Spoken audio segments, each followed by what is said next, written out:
Bonsoir à tous, alors on est samedi, je vous emmène avec moi, on va à l'interview pour le 4L Trophy avec Monsieur Franzen, le speaker officiel du circuit de Spa. Je vous embarque avec moi maintenant.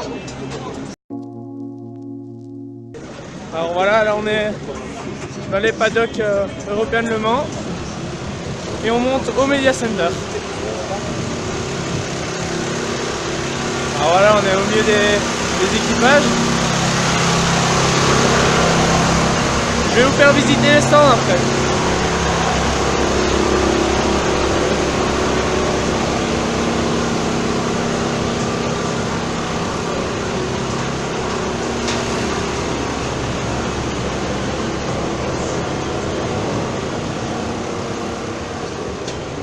Bonsoir, super.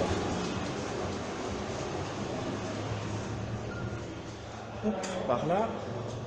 Rebonsoir. Hop, et si je ne me trompe pas, c'est à droite. Nickel.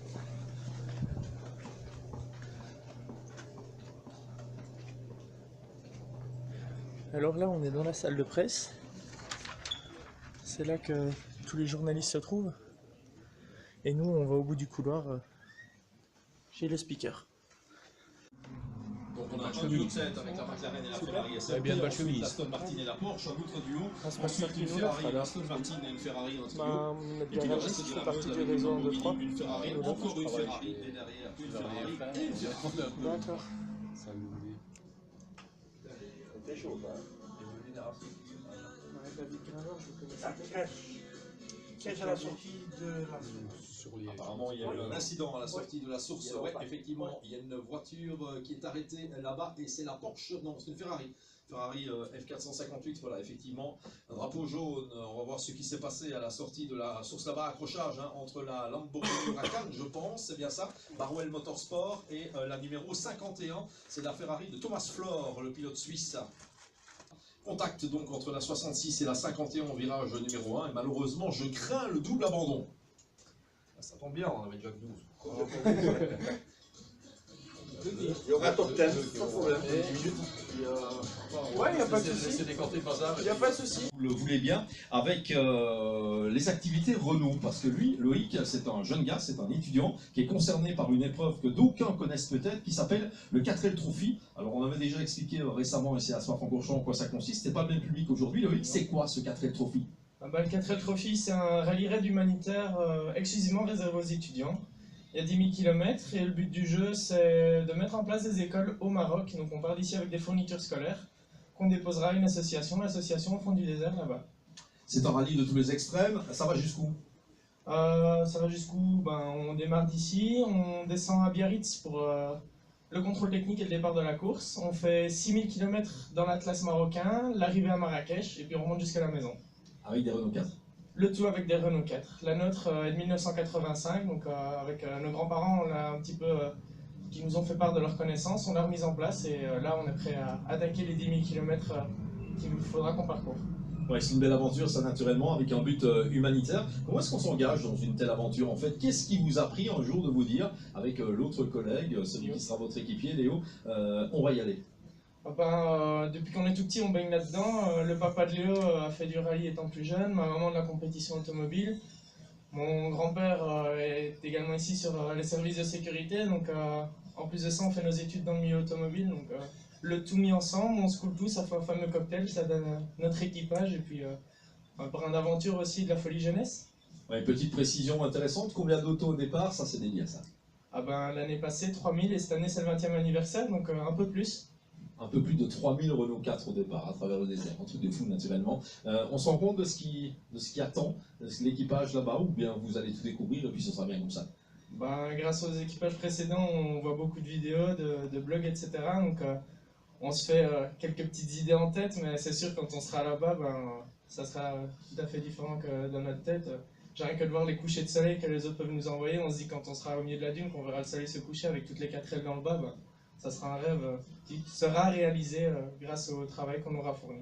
Un truc de fou, on peut le dire, hein, vraiment. La voiture est exposée ici, j'imagine, dans le paddock à l'occasion de cette expo série Renault, hein, les Renault Sport Series qui sont ici.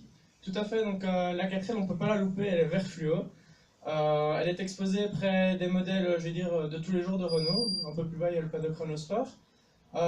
Juste à côté, vous avez notre petite boutique, si on peut dire, où on vend des stylos pour financer une partie du projet.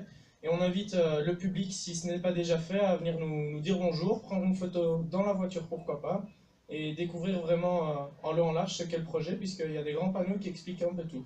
Et on peut vous sponsoriser également. Tout à fait, donc sur hâte, vous nous envoyez un petit mail à notre adresse mail qu'on vous fournit, la4l2017@gmail.com, ou via notre page Facebook, Loïc et Léo, équipage 510 4L Trophy 2017, et on se fera plaisir de vous envoyer toutes les informations. Parfait, allez voir, ça vaut la peine. Ces jeunes sont à la fois fous et géniaux de faire ça. 3000, plus de 3000 4L dans des airs, c'est absolument génial, bien sûr. Activité que l'on découvre dans le paddock Renault Sport et Renault tout court d'ailleurs, dans la zone d'endurance de ce circuit de Spa-Francorchamps. Loïc, on se voit à peu près chaque semaine ici sur ce circuit, c'est magique. Bon vent, je crois que cette fois-ci c'est la bonne. Départ quand, rappelez-nous? Du 14 au 28 février, et, pour que les gens se mettent un peu l'idée, c'est 1 €, ça fait 1 km de parcouru, donc si chacun y va un petit peu de soi, il y a moyen qu'on soit au départ du 4L Trophy 2017. Voilà, si vous êtes très généreux, ils font 4 fois l'aller-retour.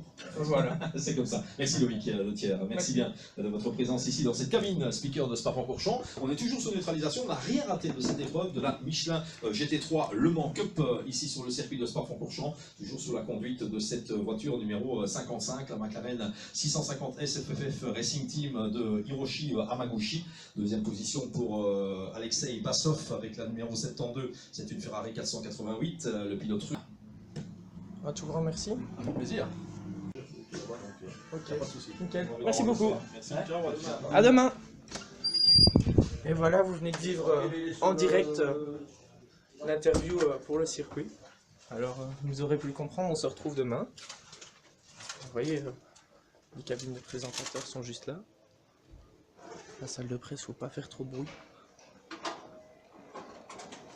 Et je vous fais visiter vite fait.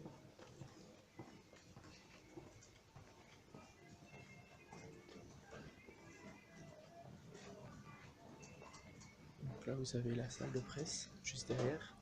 Et quand on tourne la tête, hop, on a le circuit juste là derrière avec la ligne droite endurance. Les officiels qui sont juste là. Une bonne soirée. Et voilà. On souhaite une bonne soirée à la sécurité également. Bonne soirée, monsieur.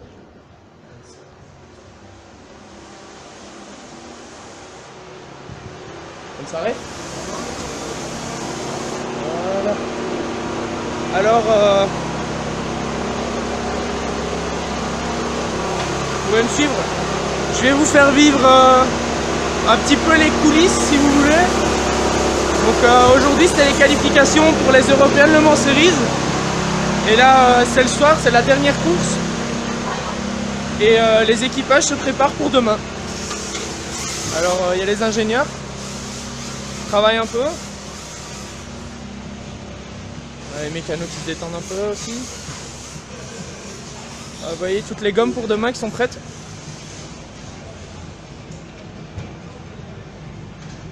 On voit pas grand chose, il camoufle beaucoup, c'est dommage. On peut le dire, c'est dommage.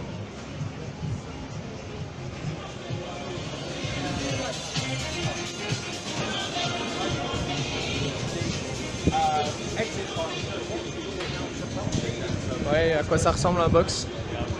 Voilà, là on se balade et on voit pas grand chose, hein, je ne vous le cache pas. Et voilà. Vous venez de vivre avec moi l'interview pour le 4L Trophy et l'envers du décor des paddocks à Spa. On se retrouve tous très bientôt. Ciao ciao.